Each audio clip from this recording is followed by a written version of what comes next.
Hello, I'm Michael Redmond, professional Go player. In this video, I'm going to talk about the Go proverb, play at the symmetrical point. Or you can say, play in the center of a symmetrical shape. So it's very true of local tactical positions. So for instance, we have a small life and death problem here, and we can see that white's shape is symmetrical. So black's best move here is to play in the center. And this should be a move that jumped out at you just because it's in the center of white's shape. This move is actually threatening a snapback on the left or the right, and if white tries to play an Atari against the black stone, then black will be able to kill the white group by capturing the 3 stones. So once black plays the correct move, this is actually very easy, and there's almost nothing that white can do about it. So now let's take a look at some of the mistakes, and we'll see how the other moves don't work for black. So for instance, if black starts by playing an Atari, white will connect. Black can play one more Atari here, and white will connect again. And connecting the 3 stones at P19 is an illegal move. So the best black can try is maybe to play an Atari from the outside, and white will get 2 eyes like this. So the same things happen if black plays an Atari on the other side. It will be exactly the same, and white will have a living shape. Likewise, crawling does not work either. White will just capture the 2 stones. So going back to the correct answer, it was best for black to start with the center of this shape. Now let's change to this position. In this position, black has 3 stones on the left and 3 stones on the right, and so it's a symmetrical position. Maybe a little bit more difficult than the last one because there's more than one point in the center of this position. So to start with the wrong answer this time, if black plays here, black does not have enough stones on the second line. So I actually did a video about this. When crawling on the second line, 7 stones is not enough. And I did a video about that called The Basics of the Second Line. So I'll put a link in the description.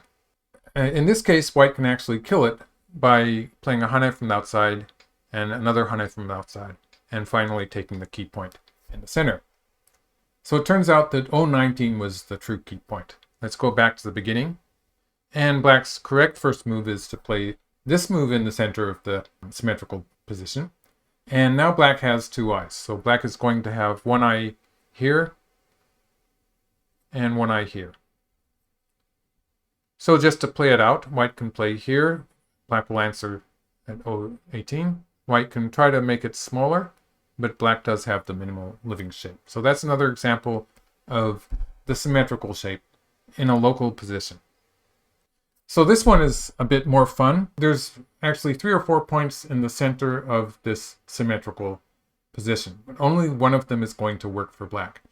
Let's try them one by one. Obviously, this is not going to be good. White would just capture it. So that's obviously out of the question. But moves like this, as far as shape is concerned, they do look reasonable, but it's not going to be good enough. White will finally take the key point at P19. This is an example also of how the key point for your opponent is often your own key point, because it's going to turn out that P19 was the best move. But let's just go back and try this one also. So if black plays here, white can play here. And again, as soon as white plays at P19, the black group is going to be dead. So finally, let's take a look at the correct answer. This move on the first line turns out to be the best symmetrical point to play, and white cannot stop black from making 2 eyes, or it can turn into a seki actually.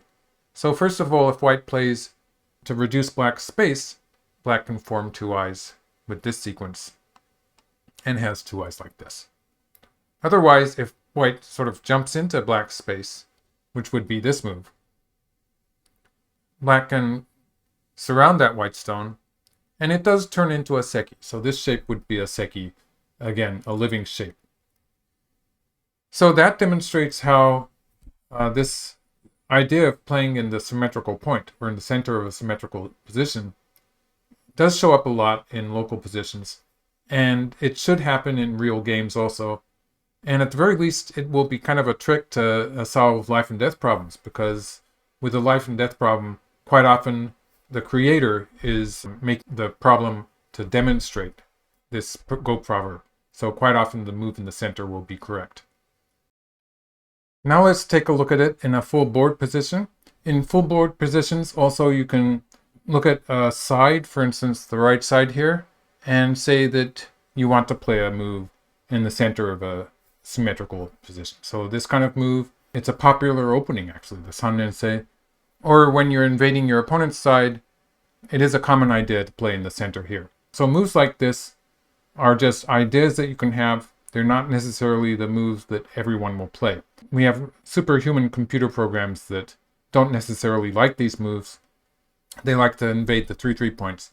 But in any case, these are ideas that we've had for hundreds of years, and human players still like to play these sometimes. The idea is that it's a symmetrical point. Or otherwise, in this Sannensei opening, sometimes we get into a position like this, which is a full board symmetrical position.